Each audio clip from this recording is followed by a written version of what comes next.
feliz com Jesus hoje? Então encontre uma pessoa bem bonita do seu lado e dê um sorriso para ela.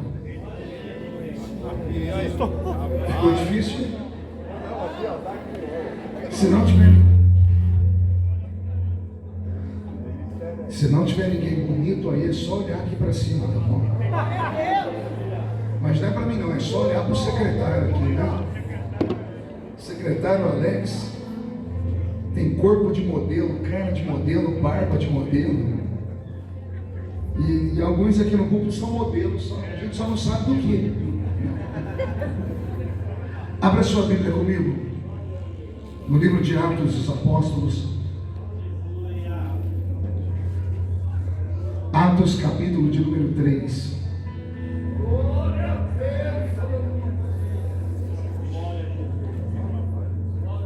Tem um barulho estranho aqui no púlpito, o pessoal do som. E o que está acontecendo? Se tem algum microfone aberto, se é guitarra, se é instrumento, isso nos ajude, tá bom? Toda vez que eu pego no microfone, entra um espírito estranho. Eu quero aqui cumprimentar o pastor Antônio Moura, amigo de longa data, a pastora Andréia, cantora. Deus abençoe vocês. Quero aqui mandar um abraço para o meu grande amigo André do Prato. Vocês devem conhecer ele aqui. Nós estamos juntos num sonho, numa empreitada. Quem não conhece aqui dentro, lá fora, vai conhecer. Cumprimentar o pastor Fábio Cruz, um filhão que saiu lá do norte, agora já está em Goiânia, daqui a pouco está em São Paulo, né? Deus te abençoe, viu? Ao meu grande filhão Brito. Que tênis é esse, hein, Brito? Eu nunca vi esse pregador novo, eu te contar. Eu estava falando com o Moro, minha molecada agora usa umas calças apertadas, uns tênis esquisitos, né? Ah, Jesus. Mas é moderno isso aí, a gente que é velho, não, nós dois que somos velhos, só tem eu e o senhor aqui, temos que nos adaptar. Atos capítulo de número 3. Quem encontrou, diga amém? Amém. Pedro e João subiam juntos ao templo à hora da oração, a nona. Era trazido um homem que desde o ventre de sua mãe era coxo, o qual todos os dias o colocavam à porta do templo, chamada Formosa, para pedir esmola aos que entravam. O qual, vendo a Pedro e a João que iam entrando no templo, pediu que lhe dessem esmola. E Pedro, com João, fitando os olhos nele, disse: olha para nós. E olhou para eles, esperando receber deles alguma coisa. E disse Pedro: não tenho prata nem ouro, mas o que eu tenho, isso eu te dou. Em nome de Jesus Cristo, o Nazareno, levanta-te e anda. E tomando-o pela mão direita, o levantou, e logo seus pés e tornozelos se firmaram. E saltando ele, pôs-se em pé e andou, e entrou com eles no templo, andando, saltando e louvando a Deus. Amém, igreja?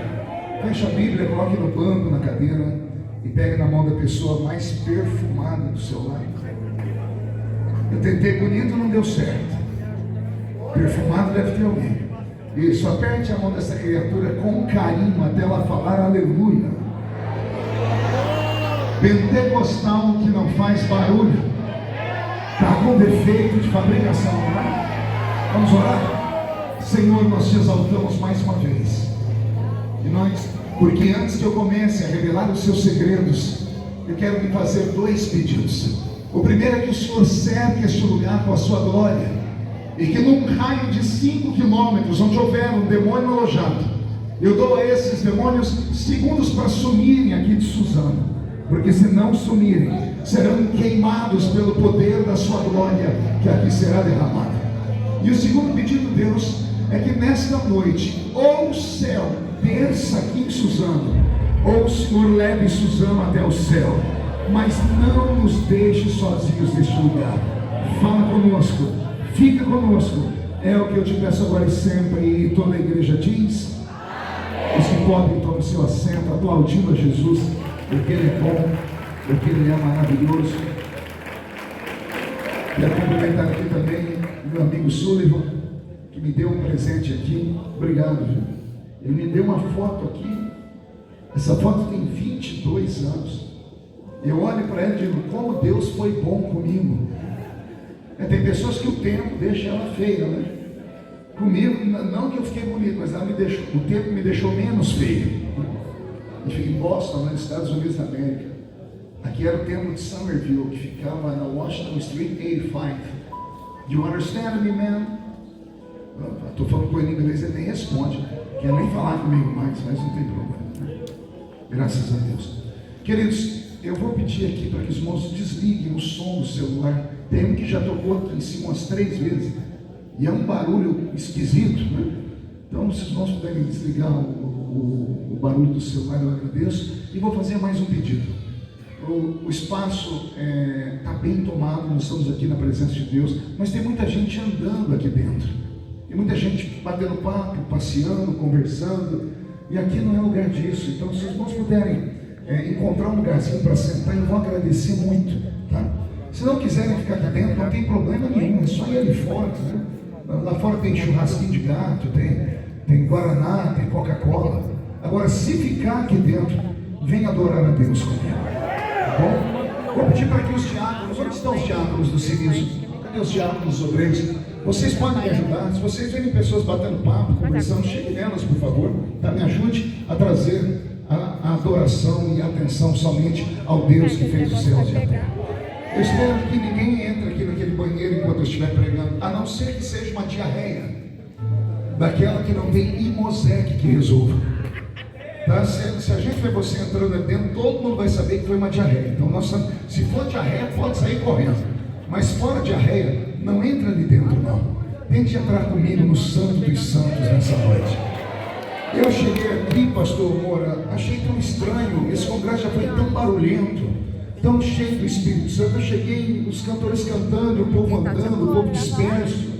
Isso aqui não é um teatro, aqui não é um show, isso aqui é uma casa de adoração a Deus vivo. Estava entrando aqui na cidade, escutei uma barulheira, eu falei, será que é o congresso do Sinistro? E não era. É um show que está tendo ali, acho que é um rodeio, né? E lá as pessoas foram lá para ver cavalo.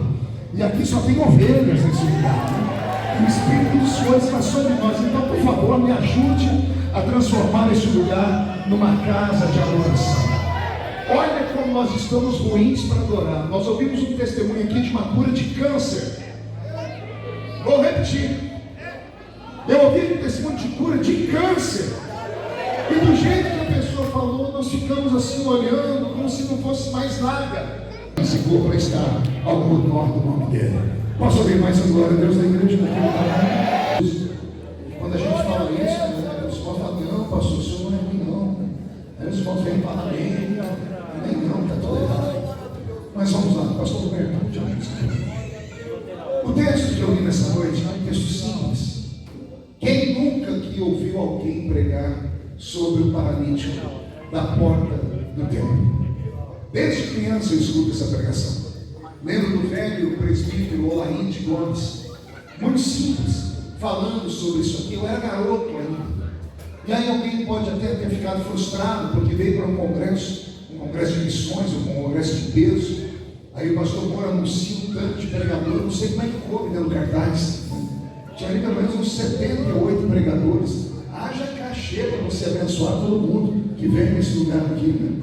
E aí eu fico imaginando que nós já ouvimos aqui nesse ambiente. Aí você vem e fala, poxa, sábado à noite, pastor Marco Feliciano, ele vai trazer uma mensagem daquela, né? Que arranca tatu da toca e sabiá do toco. E aí eu venho e leio Atos capítulo 3. Teve gente que ficou até frustrado na hora que eu estava lendo, eu estava olhando, e pensando assim, ó, deixa eu te dar um recado. A palavra do Senhor, ela é viva e eficaz. Se a Bíblia não fosse o livro que é, nós não estaríamos aqui. 2000 anos de existência. A igreja pentecostal no Brasil tem mais de 100 anos, 100 anos, pregando com o mesmo livro. Às vezes lendo o mesmo texto, e os crentes continuam sendo abençoados, batizados pelo Espírito Santo. Então a palavra de Deus por si só ela é viva e eficaz. De vez em quando, um texto da Bíblia salta aos olhos do pregador. O que difere o pregador de outro pregador é isso. O texto salta. Quando Deus quer trazer uma revelação nova, o texto brilha para nós. E dia desses, eu estava lendo o capítulo 3 de Atos, e não é que o texto brilhou para mim. Não é que o Espírito Santo falou para mim, cava porque tem um tesouro aí. E eu cavei. E se eu conseguir transformar em palavras o que Deus contou no meu coração, alguns crentes não voltarão para casa andando nessa noite. voltarão voando nas asas de um novo tempo. E se tem alguém que concorda comigo, dá mais um grito para empolgar o coração do veterano pregador. Maravilha. Capítulo 3 de Atos dos Apóstolos. Um dia muito especial para os judeus. Faziam 54 dias que Jesus Cristo havia morrido na cruz do Calvário. Ou seja, 54 dias antes deste episódio aqui, esses dois homens que estão entrando no templo, eles estavam no solapé de uma montanha, ou melhor, eles estavam assistindo à crucificação do Mestre Jesus. 54 dias antes desse episódio, eles viram Jesus com o corpo desfacelado na cruz.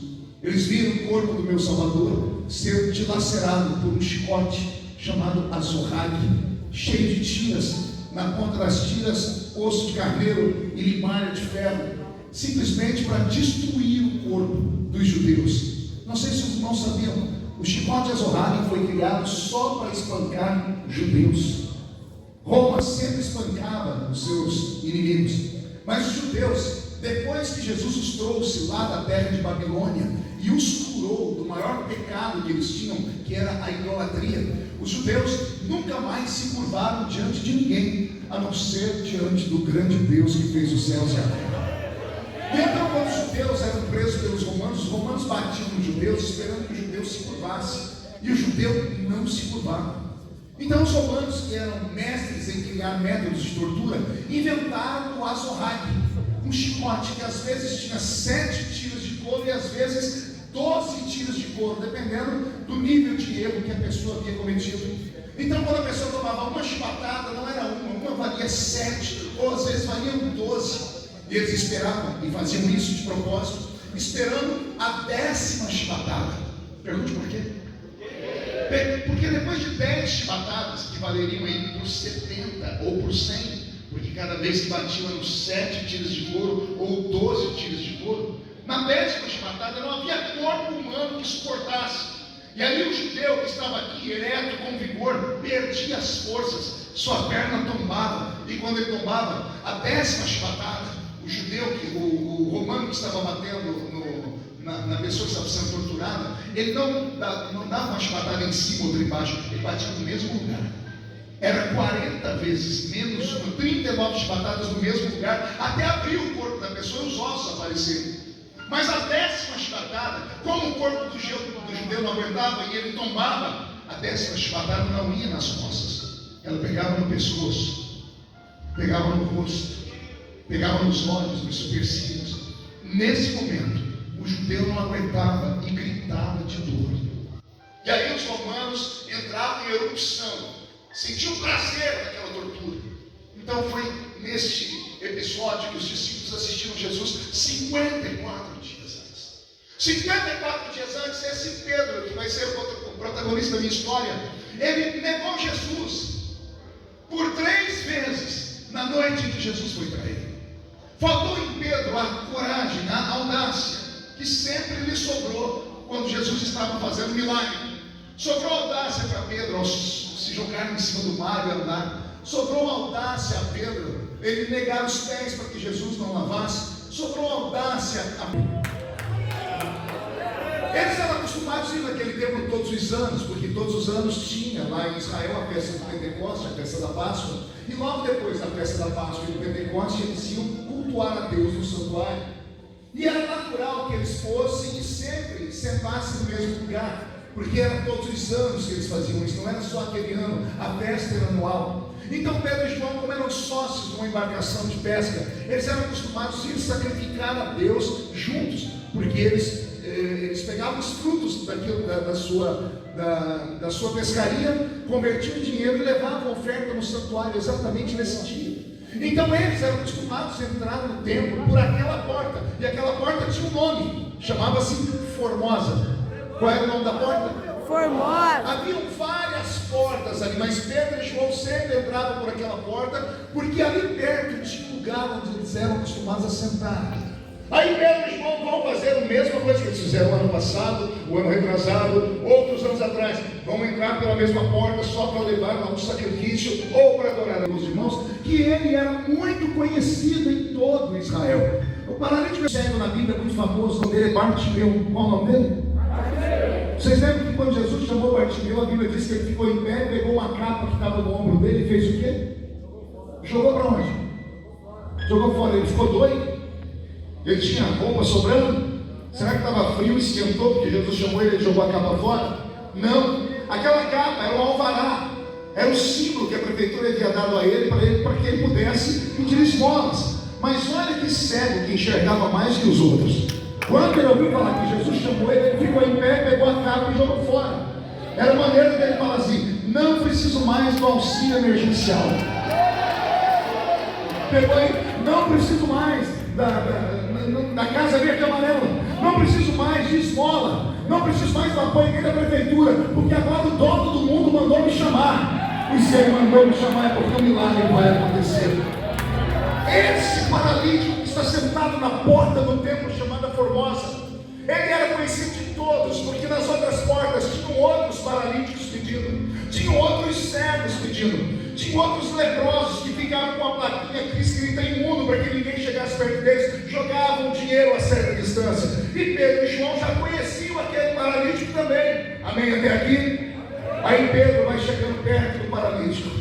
E o paralítico estende a mão e pede uma esmola, como ele pediu ano passado, como ele pediu ano retrasado. E como ano passado, ano retrasado, Pedro vai fazer três coisas: ou ele vai dar uma esmola, ou ele vai dar uma desculpa, falar que estava sem oferta, ou ele vai liberar uma bênção dizendo que o grande é o Shaddai, te abençoe.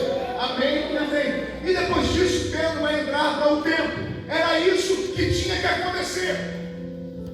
Mas aconteceu algo diferente. Pedro parou na frente do paralítico e falou: me ajude a estender a mão para mim. Não, sentado, você é o meu paralítico. E pede uma esmola. Me dê uma esmola. Pedro bateu a mão no bolso, não tinha nada, olhou para João. João deve ter feito assim. Era para ele falar assim: não tem nada, fica para a próxima. Só que vem eu trago uma oferta para você entrar. Ou era para ele dizer assim: olha, está aqui 10 denários. Ou era para ele dizer que o Deus de Israel te abençoe. Pode abaixar a mão. Aí Pedro não fez isso. Pedro parou na frente do rapaz. O rapaz está pedindo esmola, então o rapaz já está olhando para Pedro. Sim ou não? Sim. Você está conversando, você pode me dar esmola? O rapaz estava olhando para Pedro. Aí Pedro fala isso aqui: olha para nós. Mas ele já estava olhando. Eu disse que tinha uma coisa nova aqui. O rapaz está pedindo esmola, dá uma esmola. Pedro não tem, Pedro diz: olha para nós. Mas ele já está olhando para Pedro. Pedro estava muito diferente, porque ele não estava falando com o rapaz. As outras portas estava gente entrando no culto. Em todas as portas do templo estavam multidões entrando dentro da igreja. Pedro não estava falando com o rapaz. Pedro estava chamando a atenção de todo mundo que estava entrando, dizendo assim: olha para nós. Todo mundo que estava entrando parou e olhou para Pedro. O evangelista é sábio, porque o rapaz já está olhando para Pedro e Pedro diz: olha para nós. E Pedro começa: eu não tenho ouro. E está todo mundo olhando: eu não tenho prata. Mas o que eu tenho. E todo mundo começa a olhar: o que ele tem? Ele tem um pedaço de pão? Não. Pedro não tem sacola. Ele vai tirar um sapato? Não. Ele vai tirar a roupa? Não. O que é que ele tem? Aí Pedro diz: em nome de Jesus Cristo Nazareno. Vamos falar de novo. Em nome de Jesus Cristo, o Nazareno, levanta e anda. Amém até aqui? Sente isso. Em nome de Jesus Cristo Nazareno, levanta e anda. E o paralítico não levantou.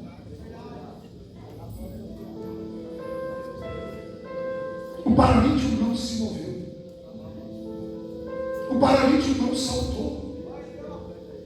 Pedro olhou e disse: levanta e anda. Do jeito que estava o paralítico ficou. Mas Pedro não estava normal. Porque se Pedro tivesse normal, pastor Fábio, ele tinha saído correndo e acabou meu ministério. Porque uma coisa é você estar no culto e falar: tem 173 pessoas aqui com dor de cabeça, Jesus está curando todas elas. Você não tem como provar. Olha, Deus está dizendo que alguém aqui vai receber. Não tem como provar. Agora você mira uma pessoa paralítica, você grita para ele olhar para você, mas na verdade você quer que todo mundo olhe. Tem centenas de testemunhas. Aí você diz: em nome de Jesus Cristo, levanta. E ele não levanta. Se fosse qualquer um de nós, tinha saído correndo. Acabou o ministério. Mas a Bíblia diz que Pedro, tomando pela mão direita, o colocou em pé.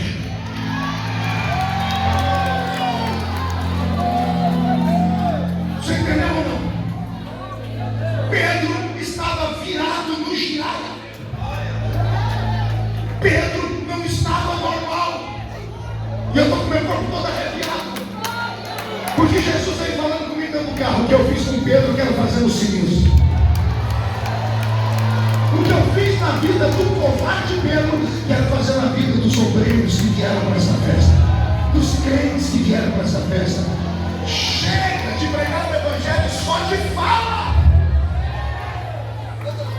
Está na hora de mostrarmos que o evangelho é o poder de Deus que ainda opera com sinais, prodígios e maravilhas. Amém até aqui? Preste atenção. Quando Deus me mostrou isso na Bíblia, eu falei: meu Deus, o que aconteceu com Pedro? Porque depois da cura desse paralítico, o paralítico entrou dentro do templo saltando, andando e pulando, dando glória a Deus. Pedro e João foram chamados diante das autoridades que os prenderam naquela noite, queriam uma explicação. Não conseguiram conter Pedro. A cidade ficou oriçada e veio todo mundo para a rua para saber de Pedro como é que ele tinha levantado o paralítico. Aí, ao invés de Pedro pegar um evangelho light, ao invés de Pedro pegar um evangelho assim: venha como está e fique como veio, ao invés de Pedro falar assim: olha, pode adorar Jesus agora de maneira bem zen, Pedro tirou um chicote de uns 15 metros e espancou o povo. Assassinos que mataram o varão Jesus. E ele desceu o evangelho todo, e Pedro discorreu a trajetória de Cristo. A multidão ficou em silêncio. Quando Pedro terminou de pregar, a Bíblia diz: quase 5.000 almas.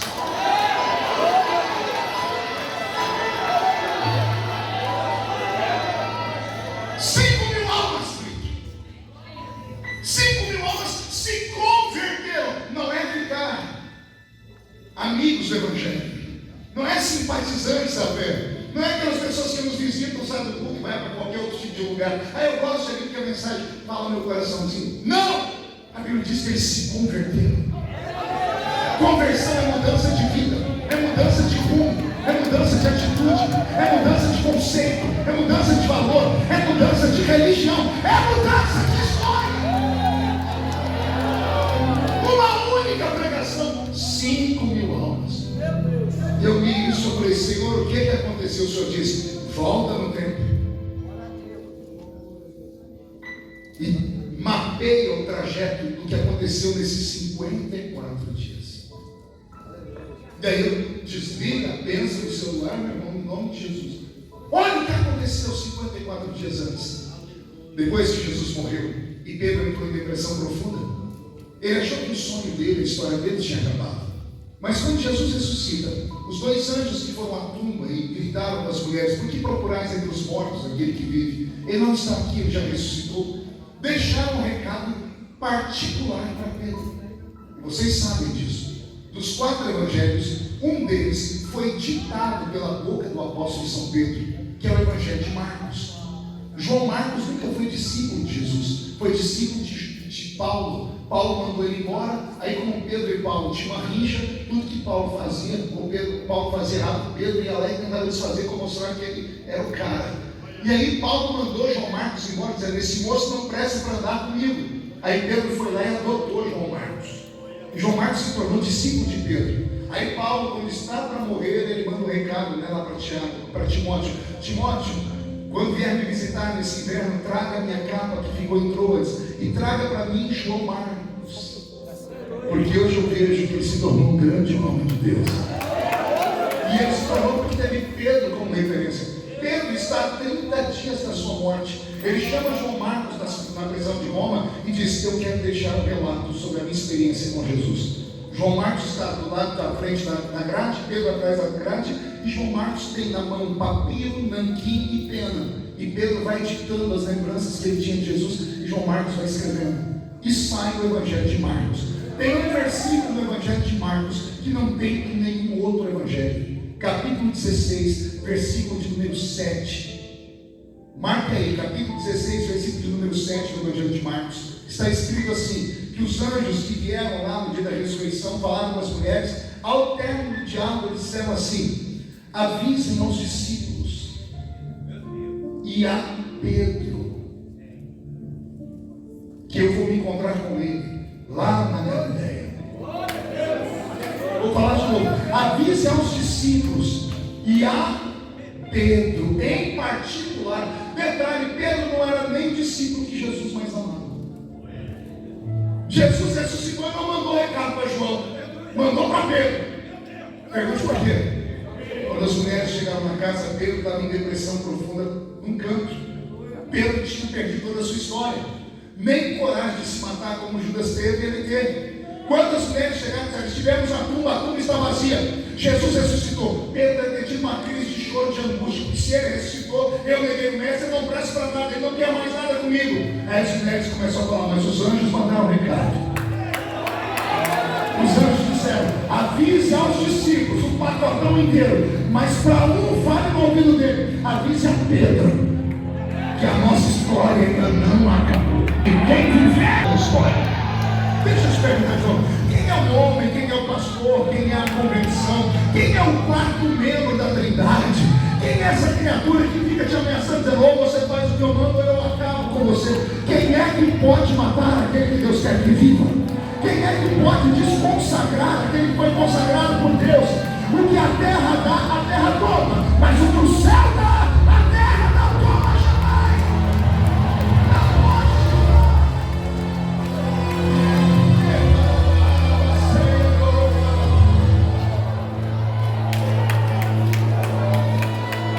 Quando Pedro recebe esta revelação, Pedro sai correndo e é um daqueles que vai lá na tumba para ver que a tumba estava vazia. E dali em diante, por um período de 40 dias, Jesus aparece a cerca de 500 testemunhas. Ele não apareceu para essas testemunhas só para falar: gente, eu estou aqui, ressuscitei, estou indo embora. Não. Jesus apareceu para eles e marcou com eles um encontro. O último encontro. Atos capítulo 1. De onde é que saiu aquela multidão que estava olhando para Jesus quando Jesus foi assunto ao céu? Como é que aquela multidão sabia que Jesus ia estar ali no meio do deserto? Jesus marcou um encontro com eles, chamou eles: já está o horário tal, vão lá porque vai ser a minha despedida. Eu tenho minhas últimas palavras para dar para vocês. Os discípulos sabiam que tinham que se encontrar com Jesus, e essas 500 testemunhas também. Em Lucas 24, 49, Jesus havia dado um endereço: ficai em pergunta: por que Jerusalém? Me pergunte, 1, 2, 3. Eu falo isso porque eu já fui em Israel várias vezes. Alguém já foi em Israel aqui? Só uma irmã ali. Quem não foi quer ir, eu vou profetizar agora em nome de Jesus. Você vai pisar na Terra Santa e vai ouvir e vai ver tudo que eu estou falando aqui. Eu profetizo isso em nome de Jesus. Quem vai na Terra Santa olha para aquela terra e diz assim: é isso aqui? Porque a gente pensa que é uma coisa tão extraordinária. Você chega lá em Jerusalém, é uma cidade tão clara, porque as pedras são claras, são brancas. A cidade toda é feita da mesma pedra. É igual às pedras do templo de Salomão. Agora imagine num lugar onde o sol, 2 da tarde, está 54 graus na sombra. É impossível andar em Jerusalém sem os olhos arderem. Aí você resolve beber água. A água de Jerusalém é salmoura. Aí você resolve comer tudo com eles à base de pimenta, pimentão, especiarias, que a gente é só quem é lá no norte que consegue comer aquela comida lá dentro. Negócio de coentro, pimenta. Só esse pessoal que se dá bem. A gente que é fraquinho aqui do sudeste, a gente está acostumado a comer arroz, feijão, salada, ovo e bife. Você chega lá, você passa fome. Tudo naquele lugar é assim. Aí um dia eu estava andando por cima de Jerusalém, olhei aquela cidade e eu falei, por que Jerusalém? Nos anos de Jerusalém havia cidades extremamente importantes e belas. Por que Jesus não disse, ficai na Fenícia? A Fenícia era a capital das embarcações e construções dos maiores navios. Lembrando que naquela época quem tinha um navio era como se tivesse um monte. Eram os navios que faziam